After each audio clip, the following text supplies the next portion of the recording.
Well, y'all, welcome back. So Dave's in the van in front of me, if you didn't watch the last video. But we're headed out of the Badlands National Park here, and we're headed back down into Nebraska. We've got I think about a 4-hour drive ahead of us, which shouldn't be terrible.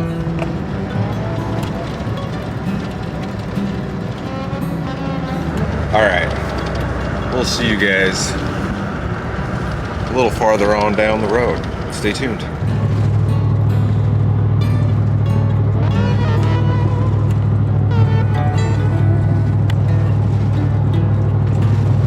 We're currently in the Pine Ridge Reservation as we've gone south out of the Badlands, and I think we're gonna stop somewhere up here. Oh, the art's cool.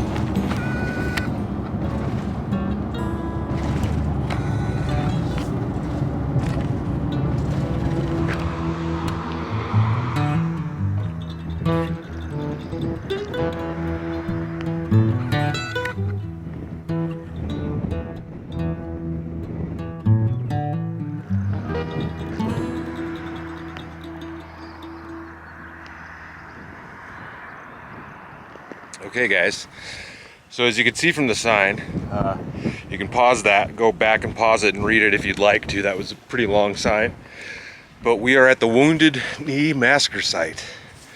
And we are up here on top of the hill at one of the cemeteries out here. And is this where the chief is, in here? I don't know. So they've got this little area gated off. Definitely not gonna open that and walk in there. It might be the mass grave. Oh yeah, maybe there's a mass grave here. Oh, that is what it is.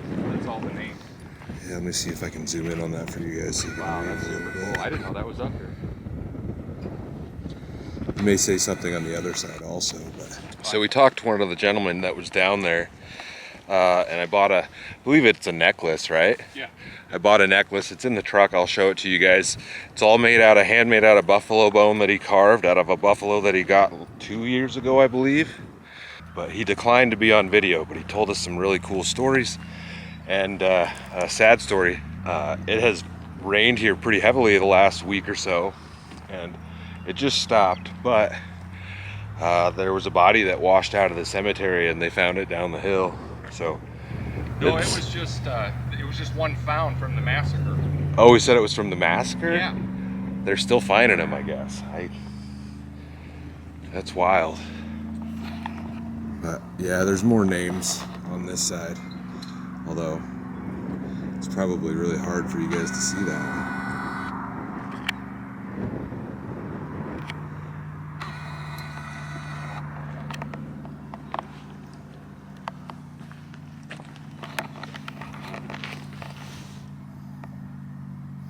Although we went away traveling alone, we'll meet one day at our final home. 2,500 came to Wounded Knee in 73. One still remains, Lawrence Buddy Lamont.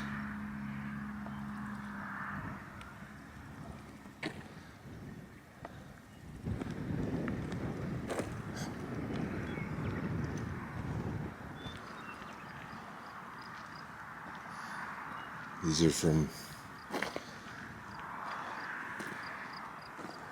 1929, 1926, 27.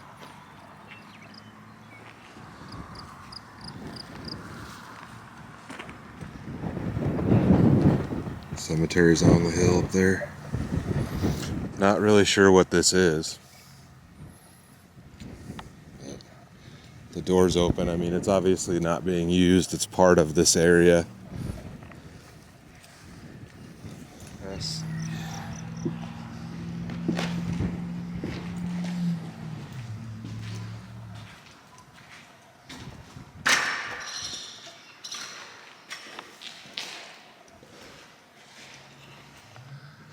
Chief Fire Lightning.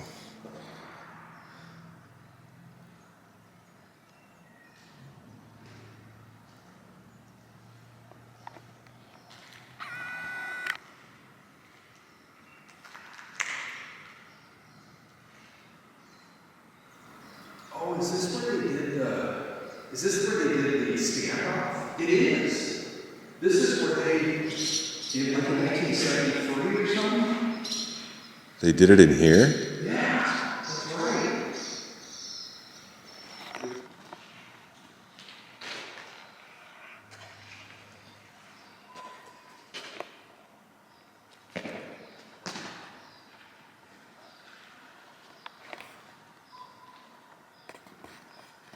Cool, man.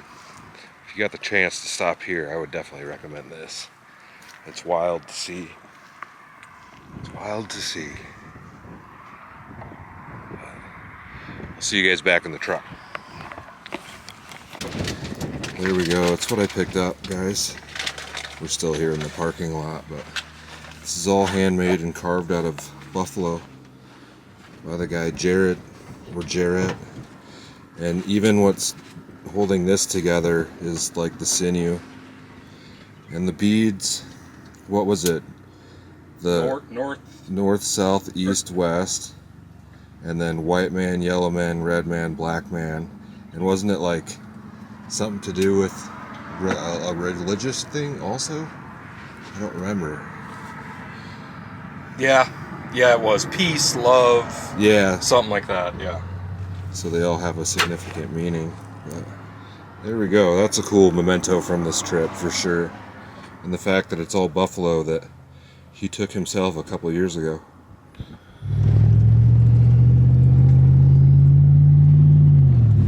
Look at the country out there, y'all.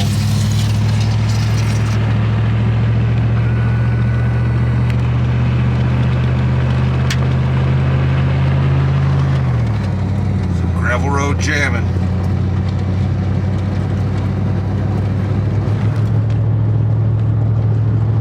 Don't mind the pizza on the dashboard, but the gravel road that we just took has brought us back into Nebraska, and you can see some of the beautiful part of our state here. We do have formations just like South Dakota does, and it's pretty amazing. It's kind of hard to see from here in the truck. So I guess for those of you that don't know, this area of the state, if you look at Nebraska on the map, and I'm gonna have to do this backwards, I guess. If you're over here on the west end, it's called the Panhandle because it's kind of squared off, and so it's known as the Panhandle of Nebraska. But yeah, just look at that out there. And I think we're about 5 minutes away from the campsite, so we'll see you guys there. Well, y'all, we've made it to camp. And as you can see, we are at a busy campground here. But this is an amazing park, and it has a lot of historical significance. So we're getting our bikes out, and we're gonna get ready, and we're gonna go ride up to, I guess, the main attractions here and check those out. And you can kind of see in the distance from here, maybe if I zoom all the way in, you got some of those hills out there. So I got to get my bike put back together since I've got it dangling in here, the front tires in the back seat, but that works nicely, except that I can't open the drawers to anything up there. But it's better than having it dangling off the bumper, I guess, for now anyways. All right, y'all, we're off. Dave's behind me. And according to Dave, we're gonna be going on a pretty long ride. We might be going to the top of one of those cliffs. So we'll see if I can survive this. He's way better than me at this, and he's super fancy. He's got clipless pedals and all that stuff. I ain't about that life. Yeah, he's gonna run me off the road. Go right. Ready?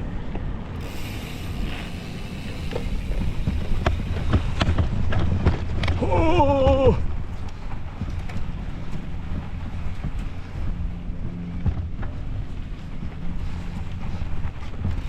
We got rocks. Oh. Well, I don't know if you guys can read that. It says, on the spot, crazy horse. Ogallala chief was killed September 5th, 1887. 1877. 1877. Oh. So you can see behind me some of the buildings. Those were the officer barracks? The barracks. So we're at Fort Robinson. Yep. In Nebraska, and there's some historical marker signs and stuff out here, and there are just a ton of buildings and stuff that you can wander through, but I don't know how much of that we're actually going to get to because we're going to go for a ride. But Yeah, there's just really cool stuff all over out here. And it's a big park. Huge park. Yeah, absolute blast. My favorite park. Dave's favorite spot. Oh, he showed me his favorite spot. Now I told everybody. This is one of those parks you can't really not tell people where you're at because there's just so many things here, but it's also a massive one and kind of way out in the middle of nowhere. So yeah, let's head on down the road. More officer quarter buildings that are for rent. You can come stay the night in this stuff, y'all. How come I'm the one always doing the fence? Because I'm filming. Dude, you jack. All right, we've made it off the pavement. And yes, we're going way up there to the top of something up there. I'm gonna die. It's not the World Championships.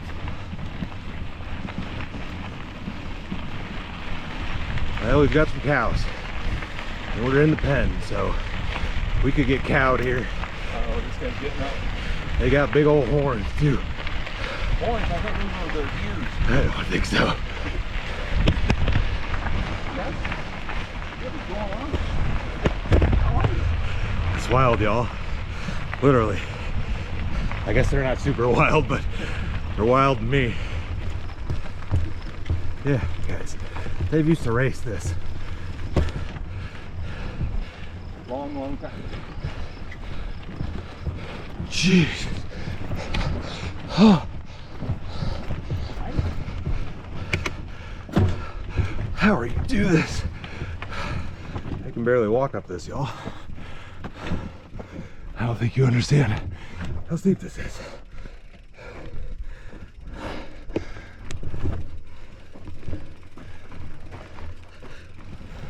This is better. It's probably shaking you guys around like crazy. Oh man.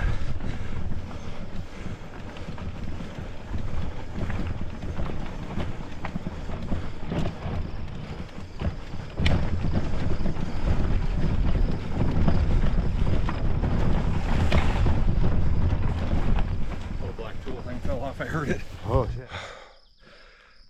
Y'all, I ain't ready for this. And Dave lost something. His tire tool. And that looks like another big hill over there. I think he said it's 6 miles up, but we might have taken a different turn. I don't know.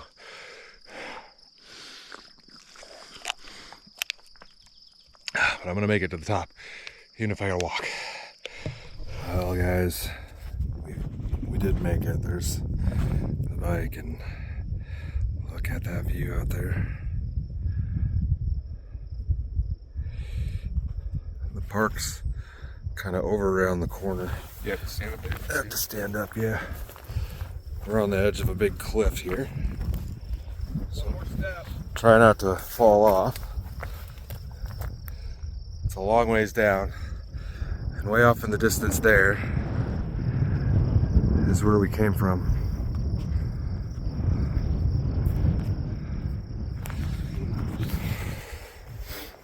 It was rough.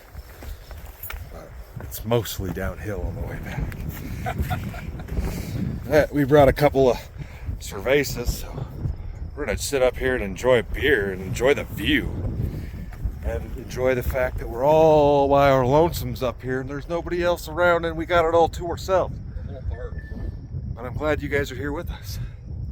Yeah. Whole park. Oh, little shook up. I sent Austin a Earn that one.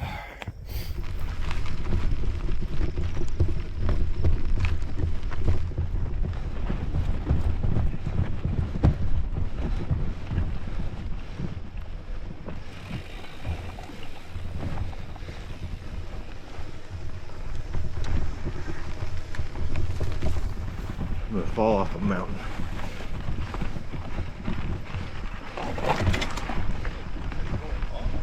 Where is we supposed to go? I don't know. I think we just have to turn around. We done got lost.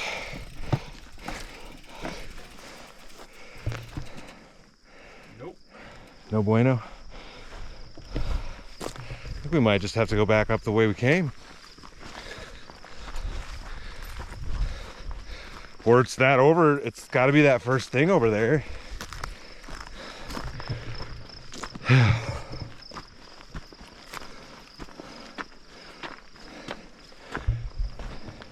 I think we dropped down that gravel pit. That's what we're on, isn't it? No. No? I don't know what's over on the other side of this. Really? Oh, it's just straight down. I'm on a mountain. Okay. Back up these hills.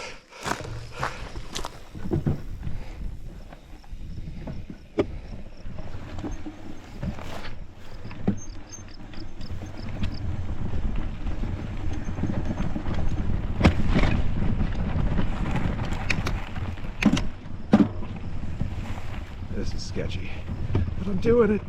Doing it anyways. He just goes so fast. I'm going fast.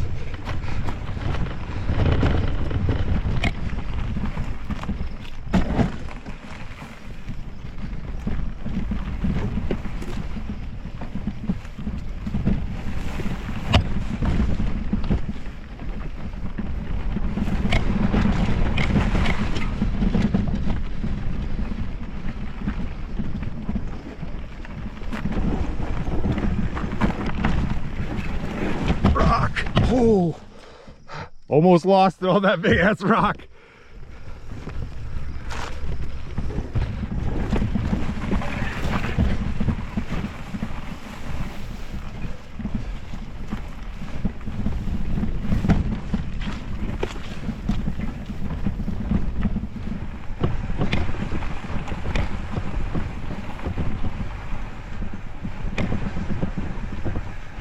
And we're just going straight through the field, I guess.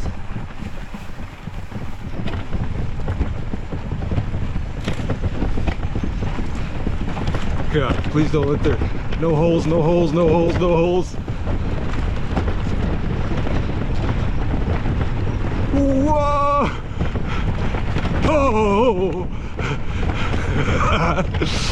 Ah! Holy shit! Holy shit!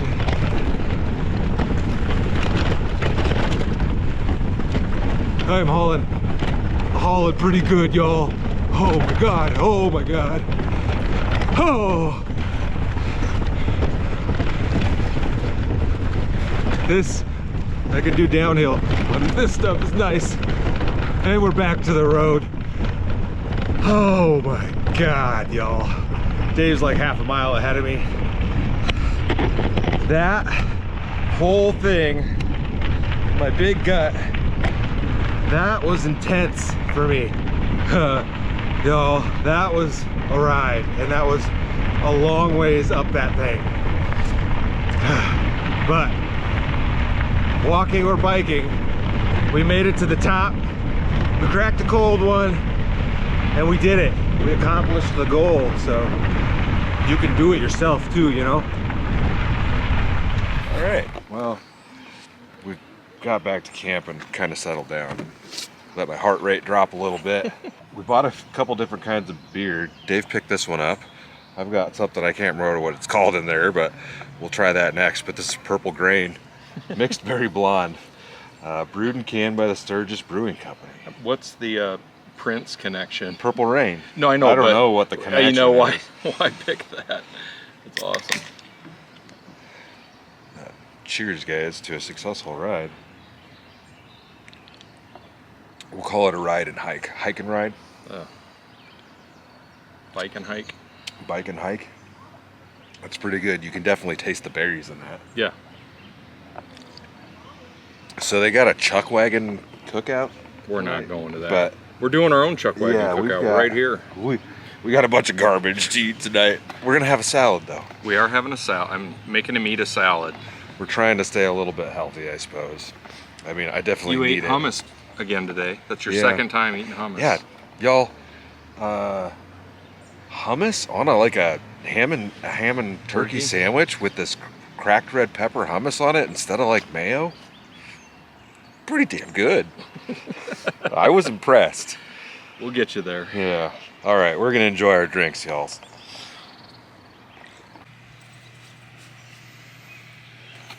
Broke out the thermocell because the skeeters are pretty thick out here right now, y'all. But we hit the showers. Dave's got these, it's an Asian salad. And we're gonna try tonight. Sesame ginger dressing. Probably get the fire going pretty soon. And we'll probably have a second course for dinner also, but we'll see. We'll get into that. We've got another beer to drink tonight. Man, I just turned the thermocell on. The skeeters have come out thick. I put a fresh jug in there and a new thing on top, so hopefully that works out well for us. But it's a beautiful night out here at this busy campground, but we're still getting it. That's really good. Yeah, isn't it? It's really good. It's got these crunchy bits in it. Never had the salad been so amazing as today. That might have to really eat. But it's really good. Alright, y'all, we ate our salad and we're going to try a couple of these. I picked these up from a gas station. Black Hills Gold. Mount Rushmore Brewing Company from Custer, South Dakota. And it says, our take on the standard American lager, crisp and dry, light-bodied with a grainy sweetness from the flaked maize, refreshing and full-flavored but light on the palate, little to no hop aroma, and highly carbonated.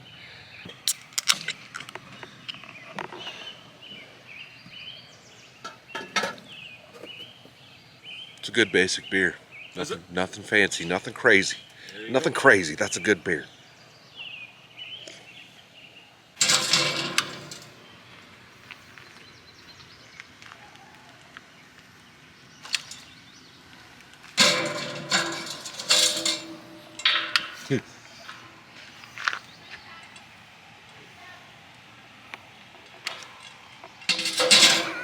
Whoosh. Whoosh.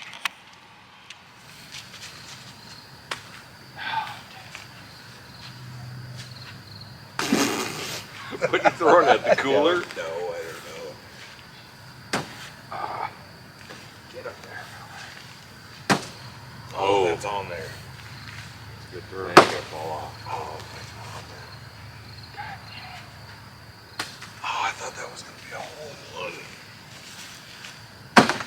That's bullshit. That's it. Dude, that might be game. That is game. Yeah. Ready?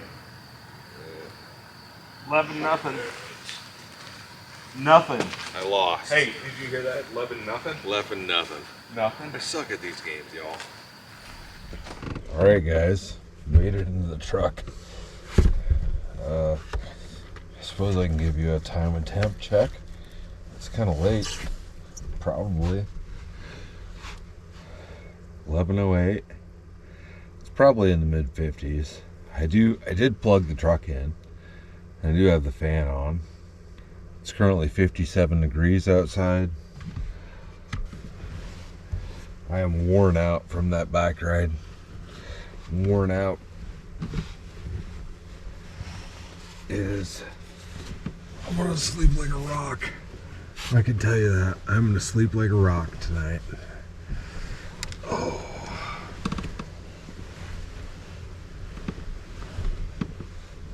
Oh.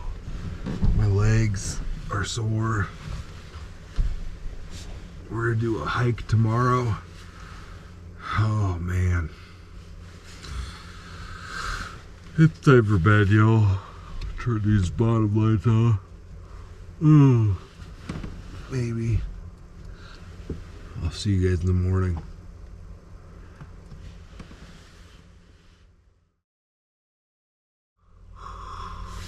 Oh, good morning, y'all. 7:30. 7:30. My legs are sore. Oh, man. Yeah. It's time to get up.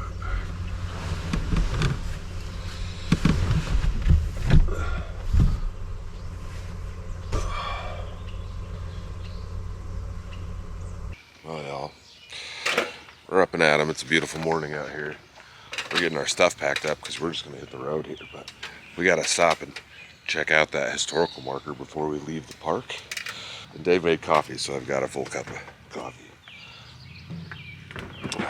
Oh, I guess I gotta unplug before I drive away, huh? Yeah, we both plugged in last night. Might as well use it, right?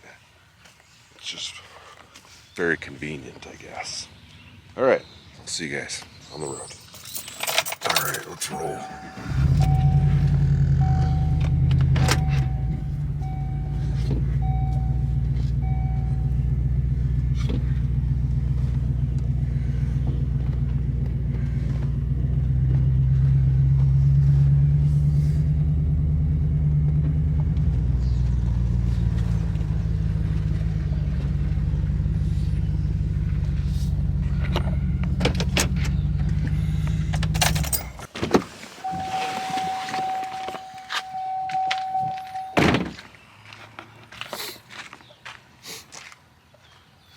I don't know what Dave's doing over there. I don't know, but here we are. I'm gonna check out the sign. So, like I said, we're at Fort Robinson. And so Fort Robinson, in March of 1874, the U.S. government authorized the establishment of a military camp at the Red Cloud Indian Agency on the White River. Home of some 13,000 Indians, many of whom were hostile, the agency was one of the most troublesome spots on the plains. The camp was named Camp Robinson in honor of Lieutenant Levi H. Robinson, who had been killed by Indians the previous month. In May, the camp was relocated on this site, and in January 1878 was officially designated Fort Robinson. Fort Robinson played an important role in the Indian Wars from 1876 to 1890. Crazy Horse surrendered here on May 6, 1877, and was mortally wounded that September while resisting imprisonment. In January of 1879, the fort was the scene of a major battle as a result of the Cheyenne outbreak led by Chief Dull Knife. In the 20th century, Fort Robinson became the world's largest military remount depot, and during the Second World War was the site of a canine corps training center and German prisoner of war camp. The fort's deactivation following the war marked its end of more than 70 years of service as Nebraska's outpost on the plains. So it's wild to think what happened here. And that, you know, the Crazy Horse monument we stopped at is right there. Yeah, I don't know what Dave's doing, but I think I'm gonna go ahead and close this video out. And Dave and I are gonna head on down the road, and we're headed into Colorado today. So stay tuned, guys. It's gonna be a good one.